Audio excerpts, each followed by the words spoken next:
There's a paranormal investigator group in Blair County. I'm here with John. He is one of the lead investigators who started the group. John, tell everyone, if they don't know what paranormal investigating is, what do you guys do?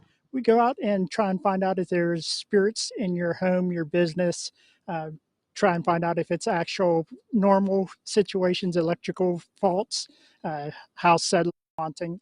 So it kind of makes it rough on trying to get that point across to people. But we spent so much time and money into this that I don't want to be faking anything, and anyone on our team that's even misrepresents any kind of evidence, I remove from the team immediately. And you're even saying like even dust particles can be picked up and people think, oh, it's an orb, you know, or all these different things. Now, I do want to mention if folks are interested in maybe joining your group or maybe they need your services, how can they get a hold of you? You can go on to jabaparanormal.com or on Facebook /jabaparanormal. On our website, jabaparanormal.com, we do have a join the team tab where you can go on and it tells you what to expect on coming on to the team. Very good. Thank you, John. You know, it's really fascinating stuff. Coming up in our next segment, we're going to take a look at some of the equipment that John uses with his investigation team. But for now, I'll hand things back to you guys in studio. Always interested to see what they find. Yes, I know. Really interesting stuff. In any given building, maybe even in here. You never know. You never know. Christy, thank you. It is the day after Halloween, which may still have some people a bit on edge. Sure, but some people take getting scared for fun and turn it actually into a passion, Casey. Our Morgan Koziar is live in Tyrone this morning with a local paranormal investigator. Morgan, I believe you said you were going to show us some of the things that he uses to investigate possible ghosts. Yeah, as promised, we will show you guys some of the equipment. But isn't it interesting, you know, the concept of paranormal investigating and, you know, what could be on the other side? What lies on the other side? All those kinds of questions that, you know, we don't always have answers to. That's right. We're here with the JABA Paranormal Investigators. This is John. He's one of the lead investigators who started the group. Now, John, you're going to run us through some of the equipment that you guys use. Let's get started. Yes. This is what we call data loggers. They actually take in information on vibrations, humidity, barometric pressure, electromagnetic fields. It puts it all onto a graph for us so that there's something going on. We can look back at the graphs and see if there's a atmospheric change while we were doing it. This is our thermal flashlight.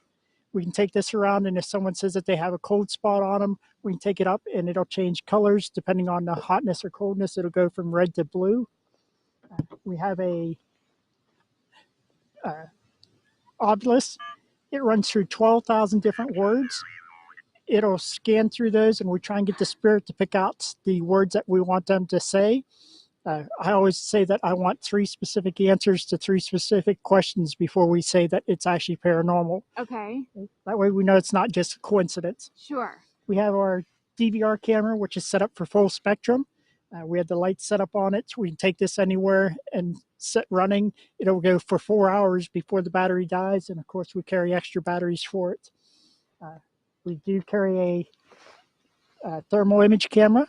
This helps out in situations like this, where if you hear something in the woods, you can go in and find out if there's any kind of animal, any kind of heat signature in there. We have what is called a millimeter. It'll run through, it'll give you temperature, and it'll pick up the electromagnetic field. If something comes close, it'll break that field. We have a ghost meter. It will not go off unless something is very close to it, and it'll tell you if the field around it is being broken. Now, I have to know, how do you determine if something is paranormal? When do you declare that? If something goes off a piece of equipment, we stop everything we're doing. We want to make sure that somebody didn't set it off by accident. Then we start looking at possible causes. On a device like this, we're looking for it to really start to raise up in voice and different colors to make sure that we know something is close by.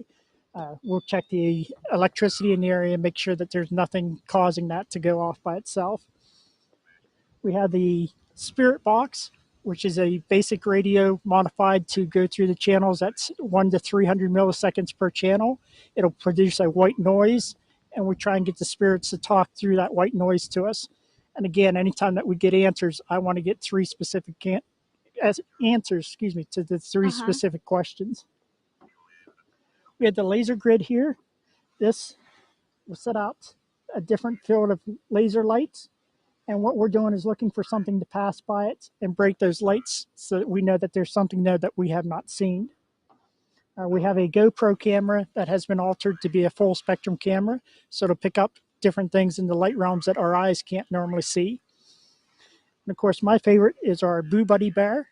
He is our trigger object for kids. We try and get them to come around and play with him. If they get close to him, the lights in his stomach will light up, change colors. He talks to them, try and get them to communicate back to him. Now, I have to know, we're in Tyrone right now at the Baughman Cemetery. Have you had activity here? He chose the location. Have you found anything here? We have. We actually got a picture of a young man in the far side of the cemetery. You can see his face very clearly. In talking to the caretaker, she told us of the gentleman that was buried back in that area. She got us in contact with his parents, and they actually sent us pictures of the young man. And comparing the two, you can make out the same facial features. Wow. When we were being interviewed by the Tyrone newspaper 2 weeks after that, we were telling the reporter that story. And she broke down in tears because it had been her boyfriend at the time that he passed away. And we figured he knew we were here and we're going to have that interview, and just wanted to make himself known to her. So we've had that go on. We've had just the one, folks. different pieces of equipment going off. Nothing that we can substantiate was a ghost, but we go back through and try and figure out what's going on. You know, fascinating stories, very interesting, some of the equipment. We're gonna throw things back to you guys, but when we come back, we're gonna hear even more stories and learn more about paranormal investigating and some of the equipment and tools that they use and what's all behind it. Yeah, hopefully that was just the wind. I was going to say it's obviously windy out there, but if we didn't know it was windy, then like, John's talking about it and something just happened. Yeah.